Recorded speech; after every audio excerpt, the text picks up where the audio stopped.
بسم اللہ وسلاۃ والسلام علی رسول اللہ۔ معزز سامعین، آج مولوی جلالی خطائی کے حوالے سے چند باتیں عرض کروں گا۔ قبلہ مفتی حنیف قریشی صاحب نے ایک بار پھر جلالی کو چیلنج کر دیا مناظرے کا۔ اب دیکھتے ہیں وہ سامنا کرتا ہے یا نہیں کرتا، لیکن مجھے تو یہی لگتا ہے کہ وہ میدان مناظرہ میں کبھی نہیں اترے گا۔ سامعین، آپ لوگوں نے دیکھا، ان لوگوں نے بڑا انتشار پھیلایا اور اہل سنت کے اندر بہت بڑا فتنہ ہے یہ۔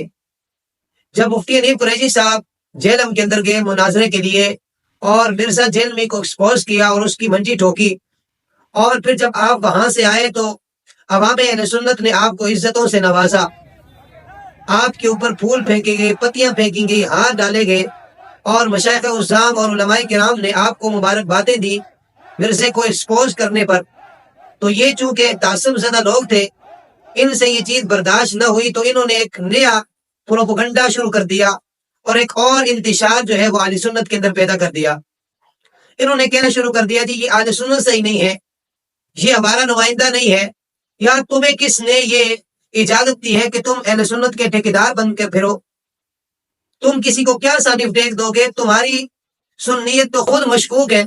تو انہوں نے بڑا شور شرابہ کیا اور انہوں نے کہا جی قریشی ہمارے پاس آئے، ادارہ صراط مستقیم میں ہمارے ساتھ مناظرہ کرے۔ کیا آپ نے دیکھے کبھی اس طرح بھی مناظرے ہوئے ہیں؟ تو بڑا شور شرابہ انہوں نے کیا۔ تو مفتی حنیف قریشی صاحب نے کہا بیٹا بات یہ ہے کہ مناظرہ میں ہر لگے لفنگے بندے سے مناظرہ نہیں کروں گا، بلکہ میرا مناظرہ تو بنتا ہے جلالی کے ساتھ، جو تمہارا بڑا 30 مار خان ہے، جو بڑے چیلنج کرتا پھرتا تھا۔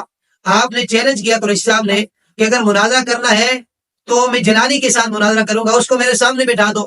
تو اس وقت انہوں نے بہانے کیے جی وہ بیمار ہے، فلاں ہے، تو چلے ہم مان لیتے جی اس وقت وہ بیمار تھا، وہ مناظرہ نہیں کر سکتا تھا۔ تو قریشی صاحب نے کہا میں یہ تو نہیں کہتا کہ ابھی وہ میرے ساتھ مناظرہ کرے، جب وہ تندرست ہو جائے گا، جب وہ ٹھیک ہو جائے گا، صحتیابی ہو جائے گی، تو پھر ہم مناظرہ کر لیں گے۔ صرف وہ جو میں نے چیلنج کیا اس کا جواب دے دے، چیلنج کو ایکسپٹ کر لے۔ لیکن ہمت نہیں ہوئی ان سے کہ چیلنج کو ایکسپٹ کرتے، اور پھر آج قریشی صاحب نے دوبارہ سے اس کو چیلنج کر دیا ہے کہ اب تو میرے سامنے آ جا، بیٹھ جا، دودھ کا دودھ اور پانی کا پانی ہو جائے گا۔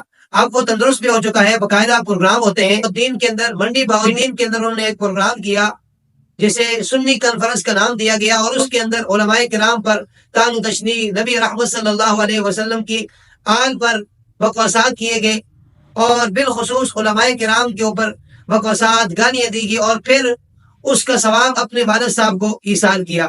سمجھ سے بالا تر بات ہے، قرآن و حدیث پڑھ کے بندہ ایصال ثواب کرتا ہے، اور یہ لوگ طعن و تشنیع کر کے دوسرے کو گالیاں دے کر اور پھر اس کا ثواب جو ہے وہ اپنے والد صاحب کو ایصال کیا۔